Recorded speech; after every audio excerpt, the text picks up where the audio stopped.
Saludos a todos, les habla Ana Beatriz de Cita Divina y continuamos con el estudio de Malaquías. En el episodio pasado comenzamos a ver la primera parte del capítulo 1 y hoy vamos a ver la segunda parte, ya cerrando el capítulo 1. Y en la primera parte vimos que Dios le dice a su pueblo que los ama, pero el pueblo responde de una manera inesperada diciendo: ¿en qué nos has amado? Y a lo largo del libro de Malaquías veremos este patrón de preguntas y respuestas entre Dios y su pueblo. Y el propósito de esto es que Dios quiere llevarlos a meditar porque la relación con el Señor se ha deteriorado.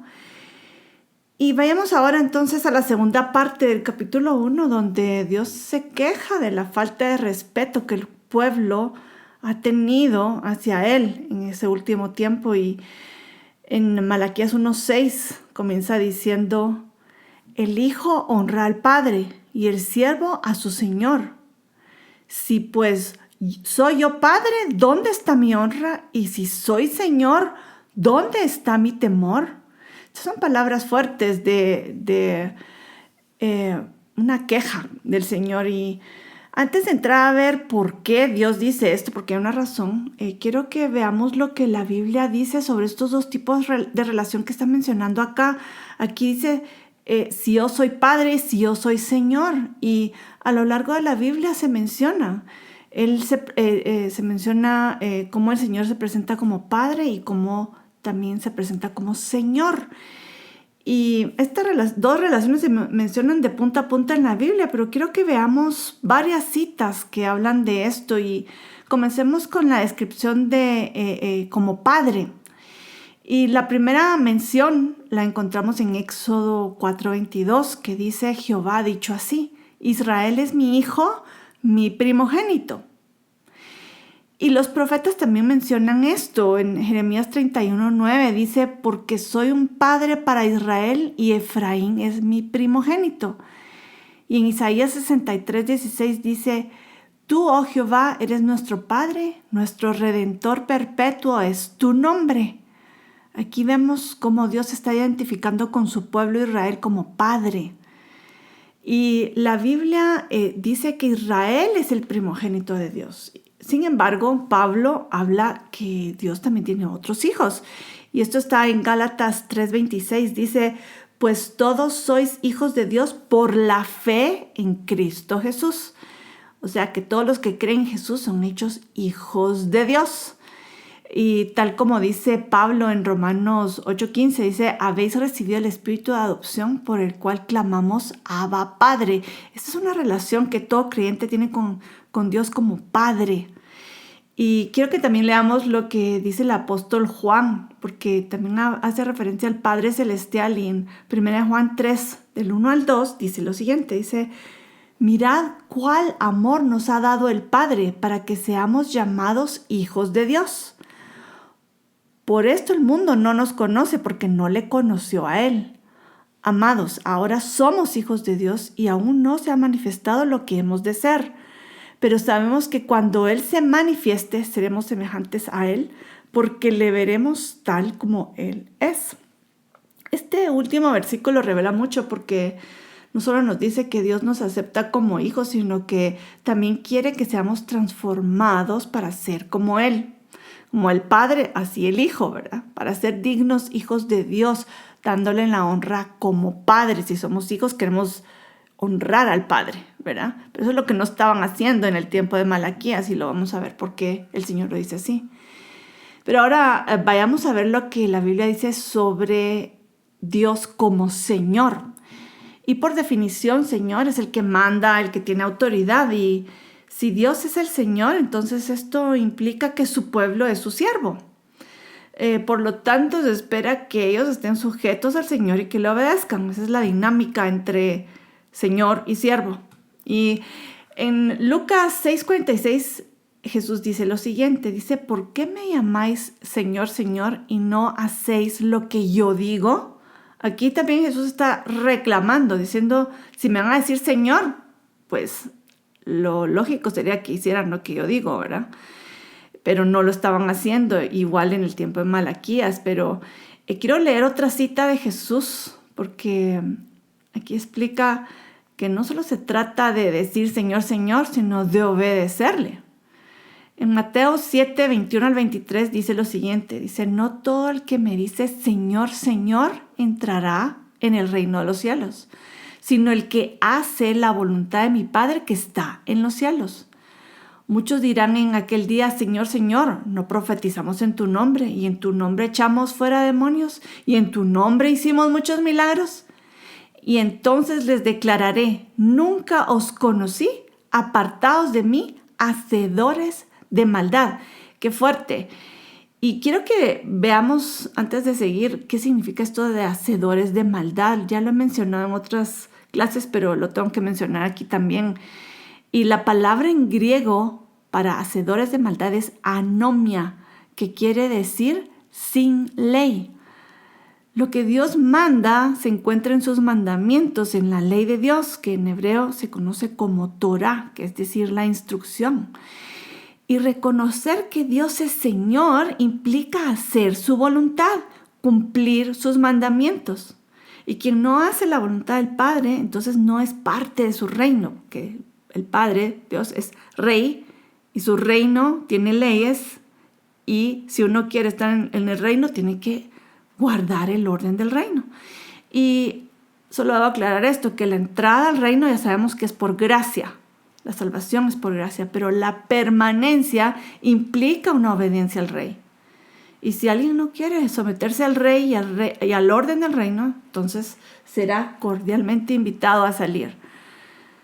Pero quien quiera estar en el reino debe vivir como el rey manda. Y esto es algo importante que parece que se está olvidando en el tiempo de Malaquías.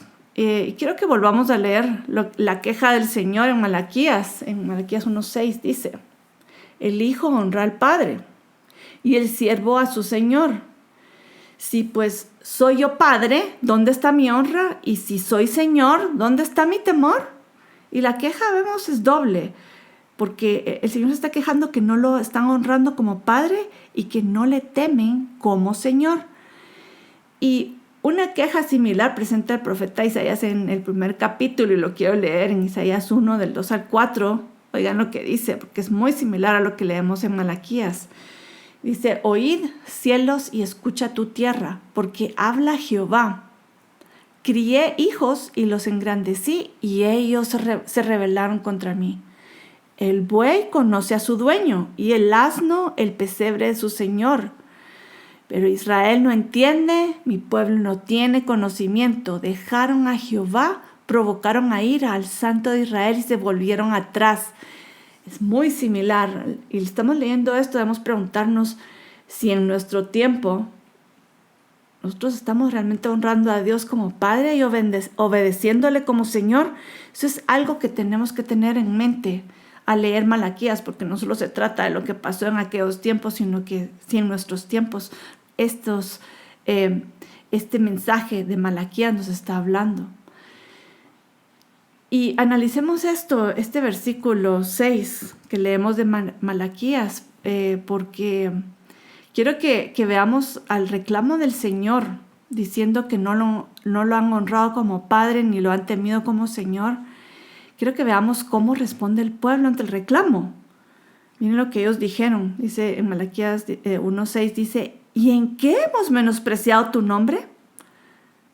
Y en cuanto a la honra, dice, ¿y en qué te hemos deshonrado?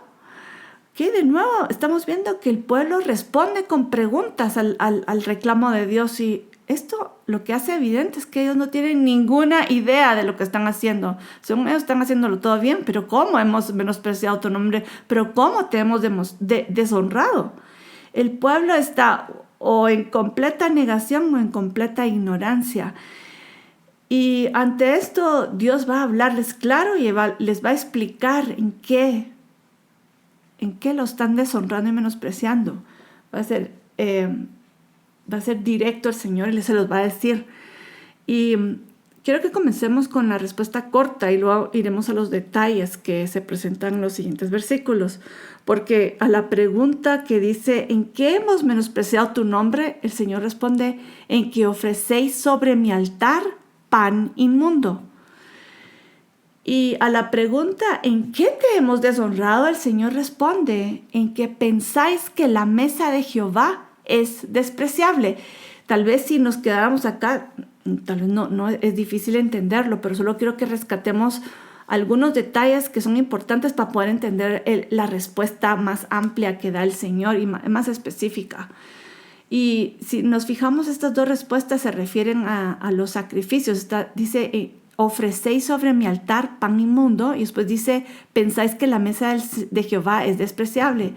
Estas dos respuestas se refieren a los sacrificios que se hacían en el templo, porque en el altar del holocausto se ofrecen los sacrificios que el pueblo llevaba. ¿Y qué es lo que llevan como sacrificio? Llevan corderos, llevan becerros, llevan cabritos, tal vez también palomas y aún ofrendas de grano. Y parte de los sacrificios que se consumen, se consumen en el altar, pero otra parte debía ser asignada como comida para los levitas.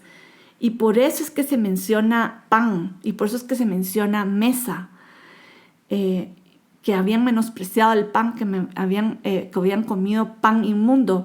Y se está refiriendo a la parte asignada como comida para los levitas, porque parte de los sacrificios era alimento para los levitas que servían a Dios en el templo. Y ahora vayamos al versículo 8, porque en este versículo se define qué es exactamente lo que estaban haciendo mal con los sacrificios. Y leamos el versículo 8 y dice, y cuando ofrecéis el animal ciego para el sacrificio, ¿no es malo? Asimismo, cuando ofrecéis el cojo o el enfermo, ¿no es malo? Preséntalo pues a tu príncipe, ¿acaso se agradará de ti o le será acepto? Dice Jehová de los ejércitos. El problema era que el pueblo de Dios estaba ofreciendo animales enfermos y defectuosos. Esto es lo que estaban llevando al altar del holocausto como sacrificio a Dios. Y eso era una falta de respeto absoluta hacia Dios. Y el Señor los confronta, haciéndoles ver que nunca le darían eso a un líder secular. Ahí dice, preséntaselo pues a tu príncipe. Y este que se traduce como príncipe en hebreo, la palabra es pajá, que se refiere a un gobernador regional de Persia. Pues en ese tiempo todavía estaban bajo el imperio persa. Y si ellos no le darían una ofrenda así al líder persa, un regalo así, ¿por qué se iban a atrever a ofrecérselo a Dios? Esa es la pregunta que está diciendo el Señor, que está reclamando. Que ellos respetaban más a los líderes paganos que a su Dios, al Dios de Israel, al creador de los cielos y la tierra. Y esto no solo era una falta de respeto hacia el Señor, sino que también era prohibido según la ley. Y quiero que leamos en Levítico 22, porque allí está delineada la calidad que debían tener los sacrificios que se presentaban en el templo. Y en Levítico 22, de 19 al 22, dice lo siguiente. Dice, para que sea acepto el sacrificio, para que sea acepto, ofreceréis machos sin defecto de entre el ganado vacuno, de entre los corderos o de entre las cabras. Ninguna cosa en que haya defecto ofreceréis, porque no será acepto por vosotros. Así le estaba hablando a los sacerdotes, que no acepten tal cosa. Y sigue diciendo, ciego, perniquebrado, mutilado, verrugoso, sarnoso o roñoso, no ofreceréis estos a Jehová, ni de ellos pondréis ofrenda encendida sobre el altar de Jehová. Está clarísimo que no debía de ser ningún animal defectuoso presentado en el altar. Y esto no era una sugerencia, sino era una norma. Quien quiere venir a acercarse a Dios tiene que llevar esto. Y tampoco es una exigencia vana, sino que es muy simbólica, porque en un sentido espiritual, este sacrificio perfecto representa el sacrificio que Jesús hizo por nosotros en la cruz.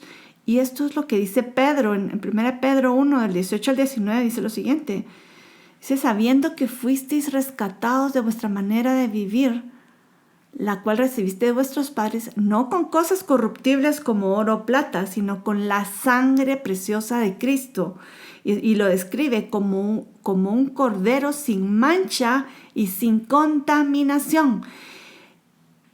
Era importante que no fuera defectuoso, porque es lo que representa a Jesús. Jesús llevó una vida pura y perfecta. Y eso era lo único que era digno de ser ofrecidos, porque si no, no iba a valer ese sacrificio. Y aquí quiero señalar algo, porque el mensaje de Malaquías en realidad es para todo el pueblo en aquel tiempo, para nosotros también el día de hoy.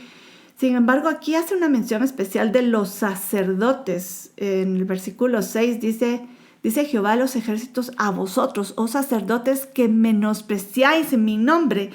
Y mucho del mensaje de Malaquías va dirigido a los sacerdotes. No quiere decir que no sea para el resto del pueblo, pero el Señor les quiere llamar la atención especial a los sacerdotes, porque ellos eran los encargados de enseñar al pueblo sobre el orden de Dios. Y ellos estaban en el templo, ellos sirven en el templo, y cuando el pueblo llevaba sacrificios defectuosos, animalitos defectuosos para ser sacrificados, los sacerdotes no debieron aceptarlo, porque si había ignorancia en el pueblo, ellos tenían que corregirlo, y si lo aceptaron solo para no quedar mal, hicieron mal. Porque en lugar de ayudar al pueblo, los sacerdotes se hicieron cómplices en este pecado de ofrecer algo imperfecto y defectuoso al Señor. Y el problema con los sacerdotes es que no solo recibieron los animales defectuosos, sino que después despreciaron la carne de esos sacrificios, porque venía de animales enfermos. Y recordemos que los levitas comían una porción de lo que se ofrendaba en el templo. Entonces quiero que vayamos al versículo 12 y 13, porque ahí vamos a ver cuál era la queja que hicieron los levitas. Y dicen: y vosotros lo habéis profanado cuando decís: inmunda es la mesa de Jehová, y cuando decís que su alimento es despreciable, porque era de animales defectuosos. Y ellos se quejaron después. Y habéis dicho: oh, qué fastidio es esto. Y me despreciáis, dice Jehová de los ejércitos, y trajisteis lo hurtado, o cojo, o enfermo, y presentasteis ofrenda. ¿Aceptaré yo eso de vuestra mano? Dice Jehová. Y es un fuerte llamado de atención a los sacerdotes que les hace aquel Señor. Y los sacerdotes están actuando mal. Y después no solo están recibiendo mal los sacrificios, que ellos debían de parar eso, pero después además se quejaban de las consecuencias de comer animales enfermos. Y dígame si no esto es similar a cuando una persona, un creyente, desobedece la palabra de Dios y después se queja que le está yendo mal, ¿verdad? Se queja por las consecuencias, pero realmente esas son las consecuencias de las malas decisiones en primer lugar. Entonces la culpa no es de Dios, sino del pueblo, del que no está actuando bien. Y en medio de toda esta queja, el Señor los llama al arrepentimiento, porque todavía hay tiempo de corregir. Para el Señor, su misericordia es larga, y aunque no nos castiga como un rayo que nos va a caer inmediatamente cuando cometemos un pecado, Él estira su misericordia para darnos la oportunidad de arrepentirnos, pero Él también deja claro que Él no va a dejar pasar por alto esta falta de respeto. Y esto está en Malaquías 1:9, y quiero que lo leamos y con esto vamos a terminar. Dice: ahora pues, orad por el favor de Dios, para que tenga piedad de nosotros. Pero ¿cómo podéis agradarle si hacéis estas cosas? Dice Jehová de los ejércitos. Y aquí terminamos el capítulo 1, y entonces en la próxima semana vamos a estudiar el capítulo 2 de Malaquías. Así que nos vemos hasta entonces, y les deseo mientras tanto bendiciones a todos.